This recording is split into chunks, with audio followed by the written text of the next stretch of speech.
poniéndonos como siempre en las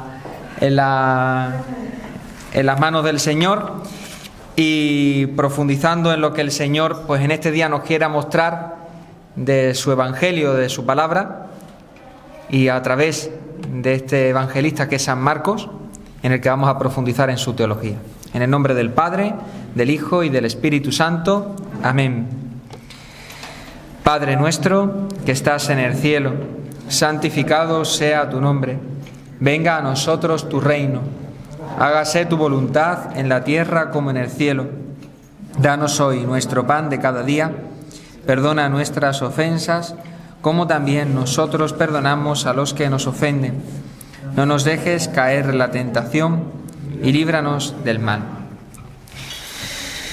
Pues empiezo preguntando, ¿quién de aquí se ha leído el Evangelio según San Marcos? Yo lo he intentado. Porque eso es lo principal. Es decir, si nos hemos leído el Evangelio, pues habremos visto, y yo espero que lo hayáis leído, espero que los que nos estáis viendo por medio de las redes sociales también, que lo hayáis leído pues por lo menos incluso, si no de un tirón, por lo menos 2 veces, ¿no? Y leyéndolo de forma que no pensemos que estamos leyendo algo que ya sabemos, porque ese suele ser nuestro gran error, ¿no? Que cuando leemos, estamos leyendo la parte en la que dice el Señor que está curando a aquel hombre, pues esto ya me lo sé, ¿no? Entonces lo lees como por encima, porque ya te lo sabes, ¿no? Sin leer realmente qué es lo que está diciendo, ¿no? Por eso ahora vamos a ver distintos detalles que a lo mejor incluso algunos de vosotros, aunque hayáis leído ya el Evangelio, os va a resultar un poco extraño. Extraño porque vais a decir, pues no me he dado cuenta de eso, ¿no? Pues bueno, ya os dije, ya vimos la semana pasada toda la realidad de la importancia y el por qué el evangelista San Marcos seguramente era ese tal Juan Marcos del cual nos habla el Nuevo Testamento, y que seguramente lo escribió en Roma, para la comunidad romana, y que había escuchado la predicación de San Pedro, por todo lo que su escrito de forma externa pues nos decían. Pues hoy vamos a ir adentrándonos, cómo no, en la parte un poquito más teológica. Es decir, vamos a coger el Evangelio y ver qué quiere decirnos, ¿no? Vamos a preguntarle al Evangelio, ¿no? Cuando tú coges un texto de cualquier tipo, cualquier característica, tú tienes que decir qué dice, ¿no? O qué es lo que está diciendo, qué es lo que nos quiere transmitir la persona que ha escrito este Evangelio, qué es lo que está diciendo, ¿no? Bueno, pues yo, aunque el texto lo pone de una forma distinta, porque intenta ver un poquito desde la perspectiva, desde lo que es la personalidad del autor que lo escribe, y después ya se mete en la parte teológica, yo esto lo he aunado, ¿vale? Porque me parece más lógico hacer una visión global ya directamente de lo que es la teología, y de esta forma explicar pues lo que el autor quiso transmitir en ese escrito, ¿no? En ese escrito que para nosotros tiene tantísima importancia, ¿no? Mira, yo lo he dividido en 3 partes. Una primera que sería la enseñanza narrativa, que esto ya lo vimos la otra vez, pero que vamos a volver a hablar con más profundidad. La enseñanza narrativa. Luego vamos a profundizar en quién es la figura de Cristo, quién es la figura de Jesús, y luego otra tercera parte en la que hablaremos de la función de los discípulos, ¿vale? Son los 3 aspectos que vamos a tratar hoy. La enseñanza narrativa, es decir, que está escrito de forma narrativa, la parte de la persona de Cristo y, en tercer lugar, la figura de los discípulos, ¿no? Porque de esta manera vamos a ver de una forma global la teología que hay detrás de este Evangelio. En primer lugar, ya os lo dije, ¿no? La parte de la enseñanza narrativa. El Evangelio de San Marcos está escrito de una forma en la que se resalta aspectos de una forma que no se resaltan en los otros. Y es que cuando lo escribe, está escrito de una forma mucho más narrativa. Es decir, es una narración. Él quiere hablar de la figura de Cristo, y como quiere hablar de la figura de Cristo, él lo que hace es narrar pues cosas que le fueron aconteciendo y ocurriendo, ¿no? Entonces él mete pues narraciones muy extensas de distintos relatos donde él va desarrollando pues cosas que el Señor iba haciendo, ¿no? E incluso diciendo. Y de esta manera es verdad que lo que se deja en segundo lugar, no sé si os habéis dado cuenta cuando habéis leído el Evangelio, es la parte de la enseñanza. La parte de la enseñanza que los otros discípulos está mucho más resaltada, ¿no? Incluso especialmente el evangelista San Mateo, que ya veremos por qué concretamente, resalta sobre todo esa parte de los dichos de Jesucristo. El evangelista San Marcos no lo hace así. El evangelista San Marcos no resalta toda la parte de la enseñanza. Es más, por ejemplo, cuando habla de la parte de la autoridad, ¿no? Que ese texto en el que habla que Jesús hablaba con mucha autoridad, ¿no? Que para la gente pues resulta, ¿no? Cuando tú lees los otros evangelios, pues habla de lo que el Señor estaba diciendo y después dice, y se extrañaban porque hablaba con mucha autoridad. En San Marcos no. En San Marcos simplemente dice que enseñaba con autoridad. Y se queda ahí. Se queda ahí. ¿Por qué? Porque en el fondo él va más desde la perspectiva de fijarse en la persona de Cristo y no tanto en los dichos. No es tanto moral, sino que se va directamente más a la parte de lo que es la vida del Señor. ¿Quién es ese, no? ¿Quién es ese? ¿Por qué está actuando así? ¿Por qué actúa de esta manera? De forma que se resalta muchísimo, que esta es lo principal, la parte narrativa. Y lo que quiere mostrar, que aquí viene la primera enseñanza teológica de este evangelio, es lo siguiente. San Marcos quiere mostrar, que eso lo dicen los demás, pero en el segundo evangelista, en San Marcos, se muestra de una forma mucho más impactante, mucho más, se resalta mucho de una forma mucho más característica, es que el mensaje de la buena noticia, ¿vale? Ese evangelio, ¿no? Que evangelio quiere decir buena noticia del Señor, es la persona de Cristo. Es decir, es más, cuando coges el evangelio, que ya lo leímos los otros días, la buena noticia expresada en Jesucristo, ¿no? Jesucristo es la buena noticia de Jesucristo, ¿no? Pero es que la buena noticia no está tanto en el mensaje en sí, sino que el mensaje es la persona de Cristo. Es decir, esa venida del reino no está hablando, que esto ya lo vimos otros días anteriores, no está hablando del mensaje del Señor, porque el mensaje del Señor no es lo principal. Lo principal, ¿qué es? Jesucristo. Y por tanto la forma que tiene, es decir, toda la narración de San Marcos, todo el evangelio está desde esta perspectiva, ¿no? Es todo muy narrativo para resaltar que lo principal del mensaje no es tanto el mensaje en sí, sino la persona. Eso es lo esencial.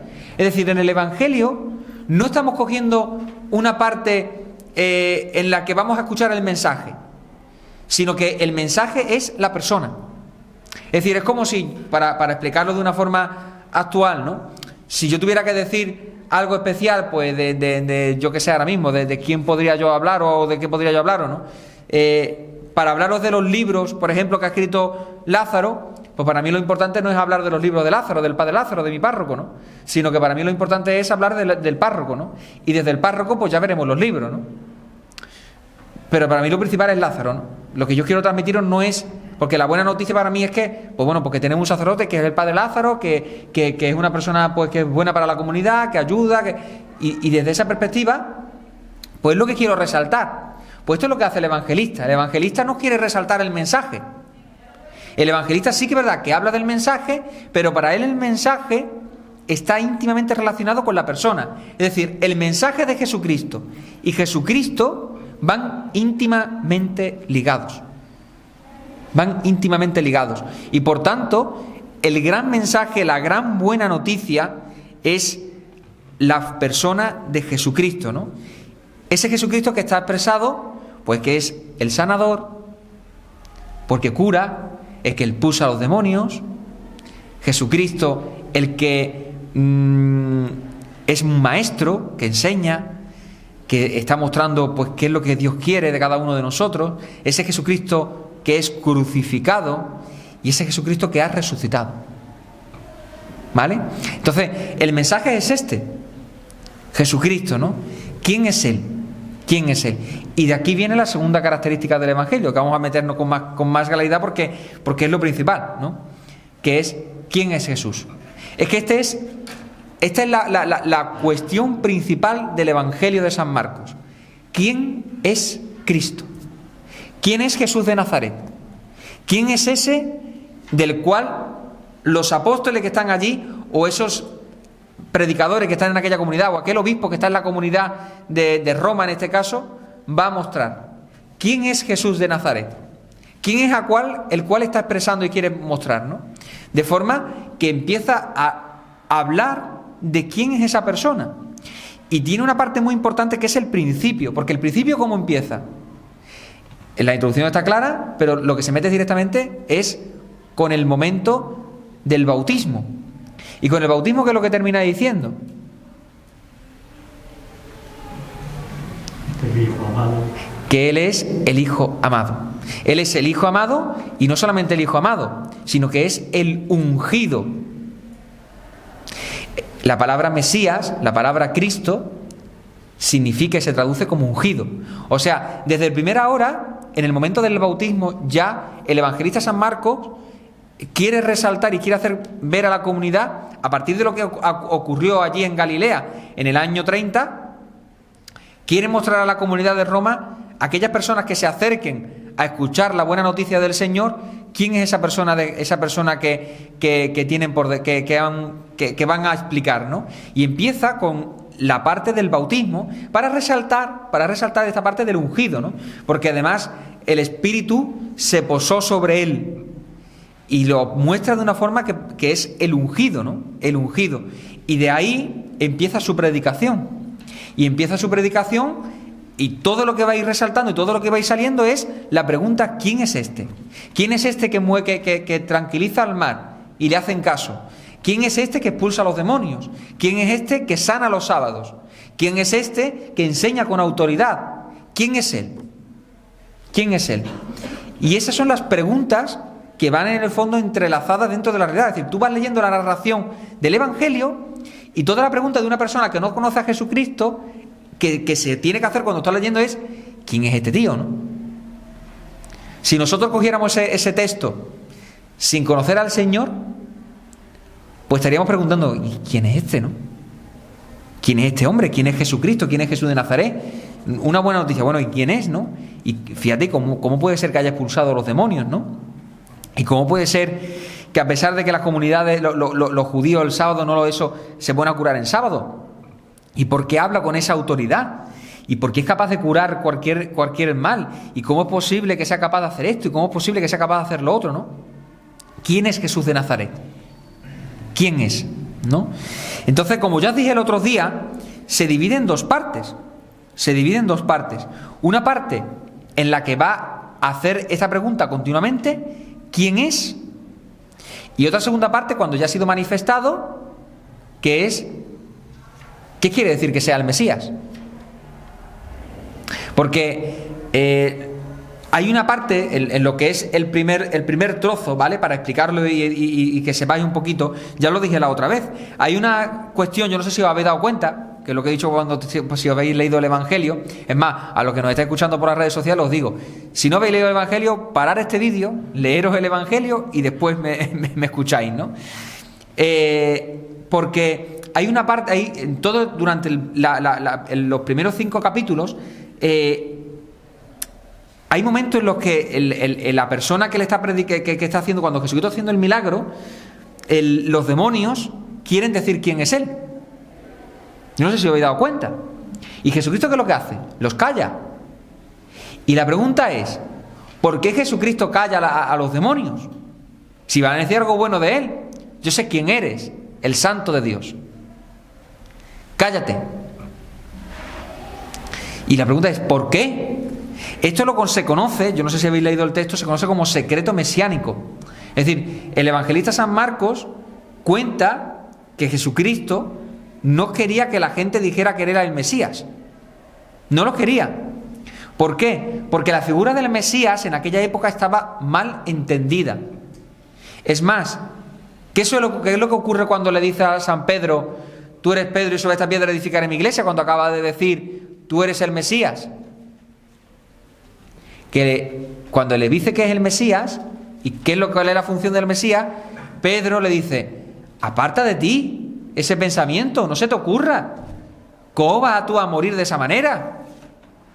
Es decir, los mismos apóstoles, que son los que están con él, no aceptan la misión del Mesías. ¿Por qué? Porque Jesucristo, la misión del Mesías que empieza a expresar a partir del capítulo 8 en este Evangelio de San Marcos, es el Mesías que se compara con aquel siervo de Dios del profeta Isaías. Y por tanto, cuando está resaltando la misión del siervo de Yahvé, del siervo de Dios, del profeta Isaías, y está hablando de lo que ese hombre, aquella profecía decían, y empieza a resaltar diciéndole que es él, los apóstoles no lo aceptan.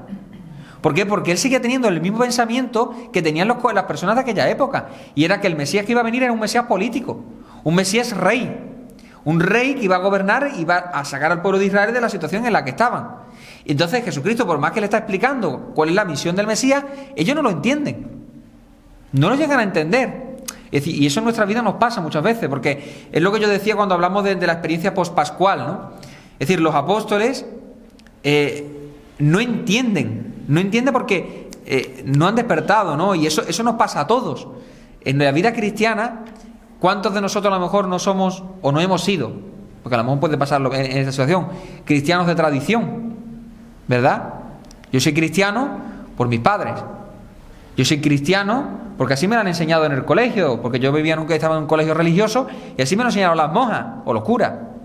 Yo soy cristiano porque toda la vida me han enseñado a mi padre a vivir esto. Y bueno, sí, como hemos nacido de una sociedad cristiana, cristianizada, pues lo vivimos como algo normal y algo regular. Y hay un momento determinado en tu vida que de golpe el Señor es como que te hace así y te hace descubrir que el Señor es algo más que eso, ¿no? Y entonces cuando tu vida espiritual empieza a cambiar y empieza a dar un giro de 180 grados en tu vida de fe, y tú dices, ¿por qué estoy cambiando a la hora de vivir esto, no? Y de ahora de la noche a la mañana me entran más ganas de confesarme, y de la hora de la noche a la mañana resulta que es que tengo más ganas de ir a misa, y de la noche a la mañana pues estoy rezando todos los días. ¿Y esto por qué me está pasando? La experiencia pospascual de los primeros discípulos fue así. Es decir, ellos estaban al lado de Jesucristo, para ellos veían que era el Mesías, porque además Jesucristo se lo había dicho, pero ellos tenían metido y grabado a fuego que la figura del Mesías era de esta manera, ¿no? Y ellos, por más que Jesucristo les explicaba, tenían su concepción mental cómo tenía que ser el Mesías, cuál era la predicación de Cristo y cuál era todo, y de una forma pues concreta. Es verdad que les resultaba novedoso muchas de las cosas que Jesucristo hacía, y ellos las asumían como algo normal, pero no del todo claro, no del todo claro. Y no es hasta que ven a Jesucristo resucitado cuando se dan cuenta que aquello que Jesucristo estaba expresando era quien era, ¿no? Pues esto se ve en el Evangelio de San Marcos. En el Evangelio de San Marcos se ve que los apóstoles no entienden, que los apóstoles están a por uvas en las cosas que el Señor les está explicando, porque Él está hablando de quién es el Mesías y no lo pillan. Entonces, ¿quién es Jesús? Pues el Mesías del Señor que ha venido al mundo a salvarlo. Y es ese Mesías del siervo de Yahvé, del profeta, ¿no? Del profeta Isaías, ¿no? Y además, esto no se puede decir, esa figura del Mesías no se puede quitar de una parte muy importante, y es que es el Mesías porque da cumplimiento a las Escrituras. En el libro lo pone como un aspecto siguiente, ¿no? El segundo punto, ¿no? Pero yo es que lo considero parte, ¿no? Porque la figura del Mesías, parte me refiero de lo que es la figura de Cristo, ¿no? De quién es Jesús. Porque en el fondo la figura del Mesías se manifiesta por las Escrituras. Es decir, si tú coges el Evangelio de San Marcos y tú no coges y tú quitas de un tezón todo el Antiguo Testamento, pues te queda perdido, ¿no? Porque no entiendes realmente las cosas, ¿no? Es más, el evangelista San Marcos solamente pone él textualmente unas frases del Antiguo Testamento que va sobre la persona del Señor, y es Isaías 40, ¿no? Es Isaías 40 que dice lo siguiente. Vámonos a la página 153, porque dice así, en el Evangelio de San Marcos, capítulo 1, versículo 2 y 3. Conforme está escrito en el profeta Isaías: mira, envío mi mensajero delante de ti, que ha de preparar el camino. Voz que clama en el desierto: preparad el camino del Señor, enderezad sus sendas. Es decir, esta es la única frase que aparece del Antiguo Testamento en el evangelista San Marcos. ¿Por qué? Porque quiere resaltar cuál es la función de ese Mesías, quién es ese Mesías.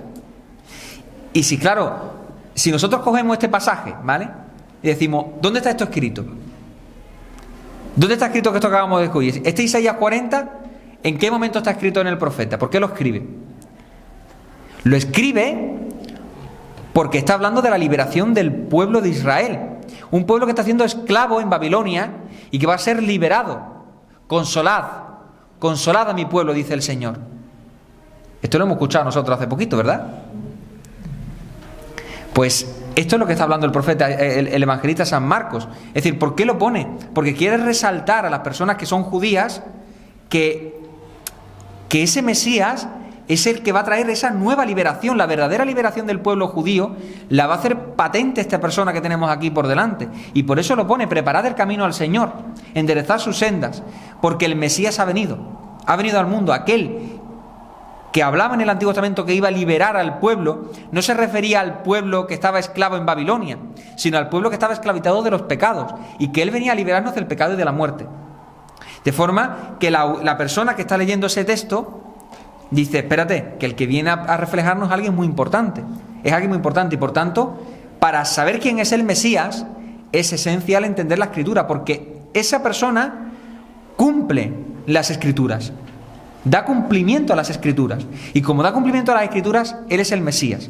Si quitamos las Escrituras del Antiguo Testamento, esa persona que aparece en el Evangelio, te falta algo esencial, ¿no? Te quedas como que no lo pillas del todo, ¿no? Que no lo pillas del todo. Pues aquí está la segunda parte, ¿vale? Resumen.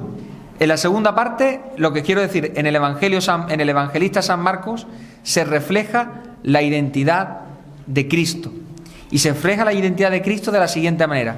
Él es el Mesías, pero no un Mesías cualquiera, sino el Mesías del siervo sufriente, del siervo de Yahvé, del profeta Isaías, ¿no?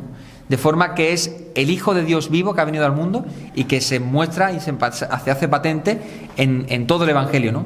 Va expresando quién es la figura de Cristo, quién es ese hombre ungido por Dios que ha sido bautizado en el río Jordán y que está predicando y está haciendo tantísimos signos alrededor, ¿no? Y finalmente, la parte teológica última que quiero resaltar es la parte de los discípulos, ¿vale? ¿Por qué? Porque el evangelista, él se pone en tercera persona en el Evangelio. Él no quiere ser, no está metido dentro, ¿no? Sino que él lo está viendo en tercera persona, pero pone a los discípulos de una forma la resalta un montón. Es más, ¿cómo empieza la predicación de Cristo? Seguramente ni os acordáis, a los que la habéis leído, ¿no? Con la llamada de los apóstoles. Así empieza Cristo a predicar.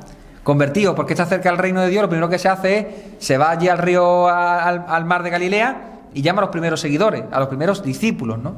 Así empieza el Evangelio. ¿Y cómo termina el Evangelio? Id a mis discípulos y decidles, voy por delante de vosotros a Galilea, allí me verán. O sea, que el Evangelio, la figura de los discípulos es esencial. ¿Por qué? Porque el evangelista lo que quiere es que la persona que está leyendo el Evangelio, o mejor, que lo está oyendo, se sitúe con los mismos discípulos. Él quiere que la persona que está leyendo el Evangelio o que está escuchándolo quiera sentirse parte de ese discipulado. Es más, hay una parte muy importante que no sé si os habéis dado cuenta en los Evangelios, y es que no tienen incluso es más, cualquier persona que cogiera los Evangelios de una forma esto dice, menudos discípulos del Señor, ¿no? Porque resalta los aspectos negativos de una forma con total tranquilidad, ¿no? Habla de la figura de Pedro, que es esencial en las comunidades cristianas, en aquella comunidad concretamente de Roma, y le da igual decir que Pedro le engañó al Señor, o que Jesucristo le dice, apártate de mí, ¿qué estás diciendo tú? Es decir, a los apóstoles, a los discípulos, les saca sus miserias. Les da igual mostrar que los apóstoles eran pecadores. Eso no lo hace cualquiera. O sea, esto en primer lugar nos hace ver que la evangelista San Marcos está contando algo real. Porque si tú quieres hablar de, mirad, estas personas que nos están explicando quién es el Mesías, o que nos explicaron, pues lo resalta, ¿no? Lo pone pero en la parte positiva, ¿no? Si yo quiero hablar bien de eso, pues bueno, pues de la comunidad que tendré que hablar bien, ¿no? Y de los que están predicando en la comunidad, ¿no? Pero es como si, por ejemplo, yo que soy sacerdote, ¿no? Empezar en mi comunidad pues mostrando cuáles son mis pecados, ¿no? Usted imaginarse que yo cada vez que voy a predicar en la parroquia, ¿verdad? Como me pongo nada más que hablar de cuáles son mis miserias. Habrá veces que tendré que hacerlo. ¿Por qué? Porque a veces es bueno en las comunidades mostrar que el sacerdote falla, que es pecador y que también se confiesa. Pero desde esta perspectiva es importante también descubrir que los apóstoles, que los discípulos del Señor también están fallando y fallaban. De forma que el que está leyendo o está escuchando aquel relato se siente identificado, porque ellos también fallan en el seguimiento del Señor. Y la misma pregunta que se hacen sus apóstoles y sus discípulos se la tienen que hacer también el lector que está leyendo. ¿Quién es este? ¿Y cómo es esto que ha hecho esto, no? Es más, hay una parte en la que los apóstoles no comprenden al Señor cuando acaba Jesucristo está empezando ya a decir que Él tiene que sufrir la pasión. Tienen miedo de preguntarle y empiezan a hablar entre ellos, pierden la intimidad y empiezan a hablar entre ellos, ¿no? Ya se apartan un poco del Señor porque no lo entienden. Y continuamente el evangelista San Marcos lo va a decir, no lo entendían. Y Jesucristo se lo va a terminar que decir, ¿todavía no me habéis entendido? ¿Hasta cuándo? ¿Hasta cuándo voy a tener que estar escuchando esto de vosotros, no? ¿Hasta cuándo voy a tener que estar explicando todas estas situaciones, no? No me entendéis. ¿Por qué? Porque no entiende. Y de esta manera la figura del discípulo tiene mucha importancia porque es el que va acompañando a Jesucristo continuamente.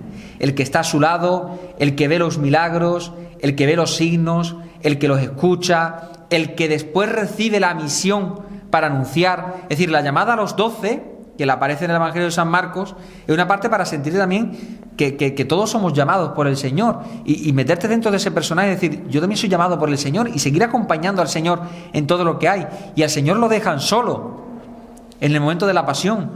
¿Tú qué haces? ¿Tú lo sigues acompañando, no lo sigues acompañando? De forma que hay un proceso formativo en los mismos discípulos, porque Jesucristo los va formando y tú también te sientes formado mientras que estás leyendo el Evangelio, ¿no? Para descubrir quién es la persona de Cristo, ¿no? Y no digo, como digo, no le importa resaltar esta realidad de los pecados, no le importa decir que fallan en todo lo que fallan, ¿no? Porque quiere que también tú te sientas identificado con los propios pecados, ¿no? Y por tanto, al fin y al cabo, es un camino de discipulado. Es un camino de discipulado en el que la persona, el que está escuchando al Señor, lo acompaña y lo sigue, ¿no? Y camina con los discípulos junto a Cristo, ¿no? Hasta que llegue el momento de la muerte en cruz, ¿no?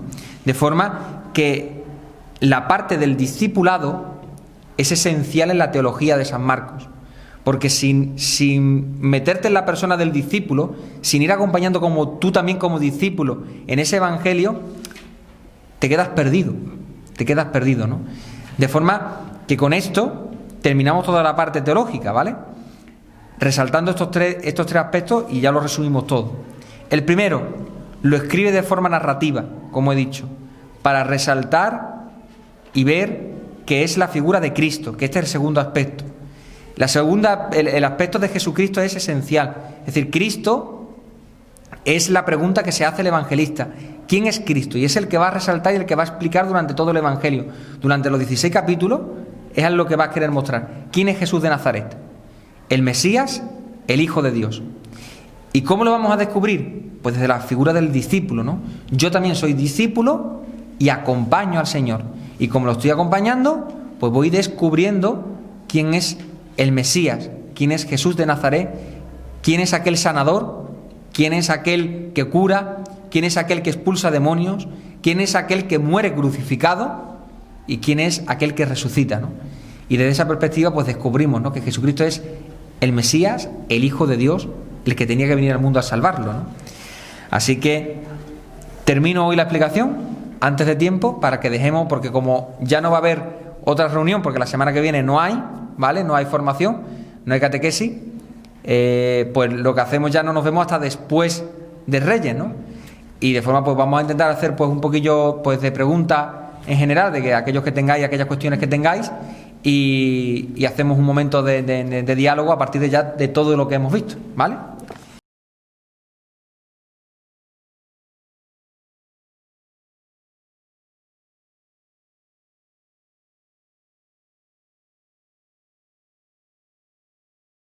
Bueno, o San Marcos, pues que realmente aconteció así. Es decir, a ver, daros cuenta que esta es la escucha de la predicación de San Pedro directamente, ¿no?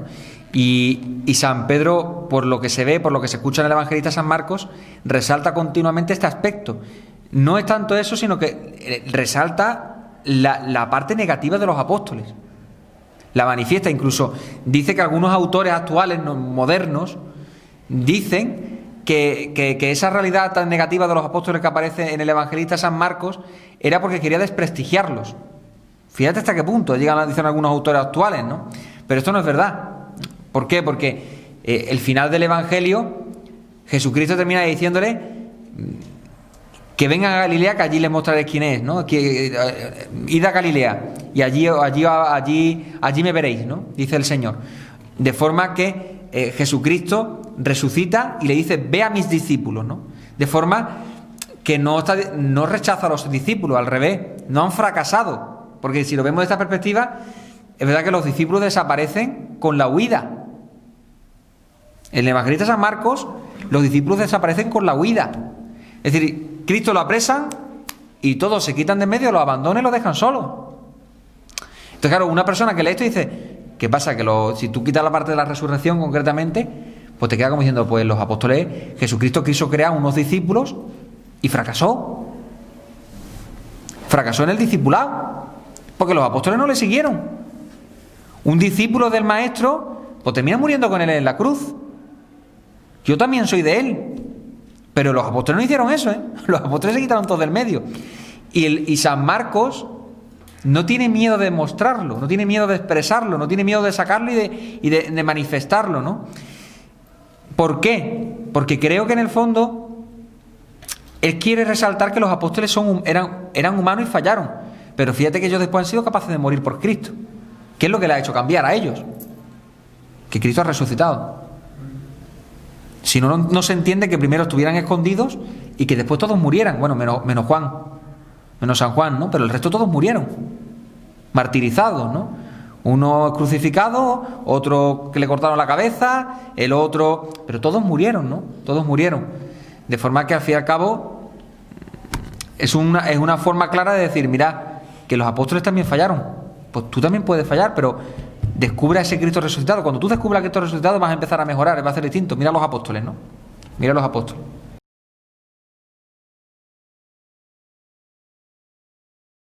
Que hay un momento importante dentro del Evangelio de San Marcos, que es el momento del juicio del sumo sacerdote, ¿vale? No sé si os habéis dado cuenta, pero en ese momento es el mismo Cristo el que dice, porque el sumo sacerdote le pregunta: ¿eres tú el Mesías, el Hijo de Dios bendito? Y en ese momento Jesucristo dice: tú lo dices.